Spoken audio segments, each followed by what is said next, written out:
Good afternoon, everyone. Jason here. Today is October 26th, and this is your aftermarket update. All right, we had a good day here at the Oil Trading Group. It's been a series of good days here in the month of October.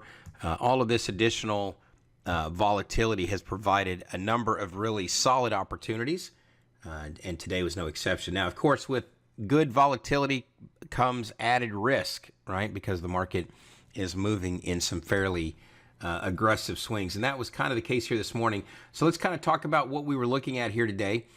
Settlement today, the market had traded in the overnight session. 100% of that market was below settlement, and as we were approaching coming into that opening today, what we talked about is if we can't get through this goldenrod colored line, which is the ETH session or the overnight session open price, that we would, and we could not eventually rally into settlement, that we would be looking to short the market here. Now, one of the things that we talk about is our support and resistance areas are not really specific in terms of, looking at things to the tick. And what I mean by that is actually the market, a support and resistance area has a zone around it. So if this, for example, at 26.65, we would be looking up here at about, on the ES, on the CL we use about 10 ticks. On the ES we use about 2.5 points on either side.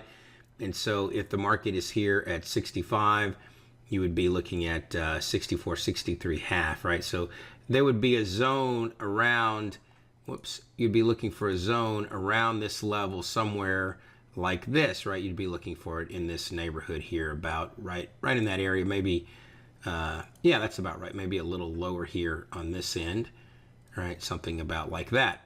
And so as we were coming into the open, you could see just how whipsaw we were around this area, right? And so this is our overnight levels, and we said that if the market couldn't rally up through this high up here through the ETH session open, that we'd be looking for the market to come to the downside. So one thing also that I want you to notice here is, and it's one of the reasons why we took a little bit of a stop here, a couple of stops early in the session, just look how wide these bars are, right? That's an 8.75 ES bar, and that is about 25 minutes after the open. This looks about to be the opening bar here.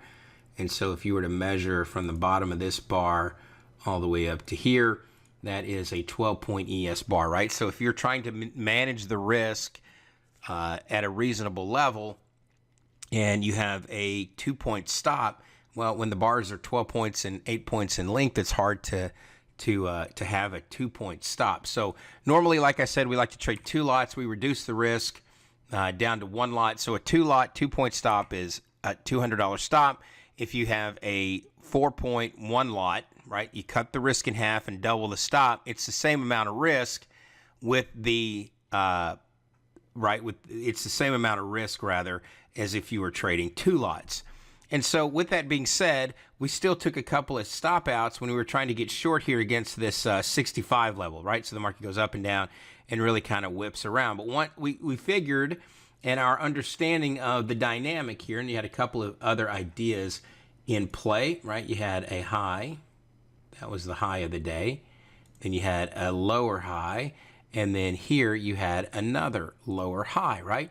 And so with that being the case, and we could not get into settlement at the open, and this is about 25 minutes past the open, we were really anticipating, understanding how our market maker levels work, that the market was going to come down through this area. And so if you turn on the RTH session or after the open session levels, we do have the structure mid right here at 68. And so we kept bouncing around between this area, and like I said, I took a couple of stops. Once we eventually got into the trade, you're going to hear me say in the video that I'm looking to target from this 65. I'm looking to target down here to 50. But one of the things that I also say as the trade gets moving is that if all heck is breaking loose, in fact, this is the way I say it.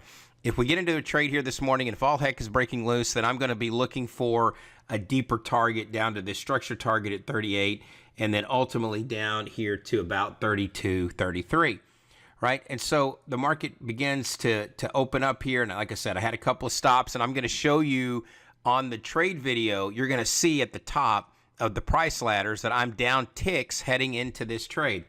So the market begins to sell off. And of course, the first time it pops down to this 38 half. And then again, very quickly, we pushed through the structure signal and then all the way down into that market structure target. I get stopped out on a trail stop coming back up through here. We talked in the trade room about coming down here to this 32.5, 32.75, and then that's where the market stopped at that point, came down, right? So we had our overnight session levels that we were looking at, kick the signal, pay the target here. We also had the after the open levels, which we also can talk about, kick the signal here and pay the target. And the market did eventually come down, blew through that level a little bit, and then began the process of rallying quite a bit until we get into the open, right? And so, or into start heading into the close today. So the market goes from structure signal to the target and then back up again. Now, we were really, after we took this trade today, a 19.1 lot ES trade was really all that we were looking for, and that is where we called it a day. However, had you continued to trade, and I know some of you do, there was a really good opportunity to long here. There was a good opportunity on the break of this level here, and the market rallied all the way back up. And then it just had this big sell-off kind of profile as you were heading into the close today, right? And so again, a really nice day where it's just kind of bouncing around all these levels. And once we got that big, like I said, this is a 19-point ES trade, I really wasn't that excited about getting back into the market with all of this volatility. I felt really good about the fact that we were able to recoup some losses, and again, with the 19-point ES trade, make up all the losses and come into the weekend on a nice final trade note at that point. So again, that is where we ended the day. And so what I'm going to do now is let you watch that OTG trade of the day. So a couple things I want you to pay attention to. At the very top of the price ladders, there is a I have highlighted in red that I want to let you know that I was down ticks heading into this trade, right? So every time I make one of these videos, it's not like that's how I ended the day. But what I want to show you is that with the right risk management and the right reward philosophy, in this case, it's a 5.8, 6-to-1 reward to risk trade. When that happens for you, and those happen a lot, you're on the YouTube channel here watching this video, you can see that there are tons of videos here on this channel that show you the same thing day after day after day.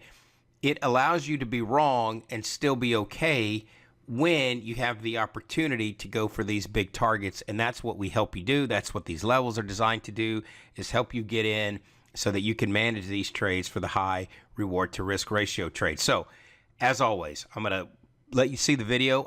Let you see where we get in.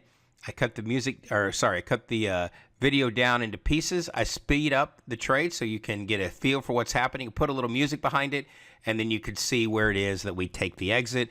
And then, of course, you can hit pause and see what the final P&L for the day was on that trade. So without further ado, here is that OTG trade of the day. I'm in at 65. The stop will be 68.25. And we're going to be looking to target down to 50. Going to be looking to target down to 50.